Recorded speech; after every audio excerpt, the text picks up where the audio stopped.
নমস্কার বন্ধুরা, আমি তনুশ্রী। আজ বানালাম লাউ পাতায় চিংড়ি মাছের পাতুরি। তো চলো তাহলে শেয়ার করে ফেলি আমি কি করে লাউ পাতায় চিংড়ি পাতুরি রান্না করলাম। প্রথমে একটা মিক্সিং জারে কিছুটা কালো সর্ষে, সাদা সর্ষে, কাঁচা লঙ্কা ও পরিমাণ মতো নারকেল নিয়ে পেস্ট করে রেখে দেবে। তারপর মাছগুলো ভালো করে পরিষ্কার করে বেছে ধুয়ে রেখে দেবে।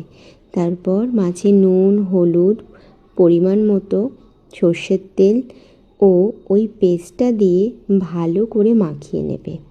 তারপর একটা করে লাউ পাতা দিয়ে তার উপর একটা করে মাছ ও কিছুটা ওই সর্ষে বাটার মশলাটা দিয়ে ভালো করে মুড়ে রেখে দেবে। তো এখানে তোমরা কাঠি ইউজ করতে পারো বা বেঁধেও করতে পারো।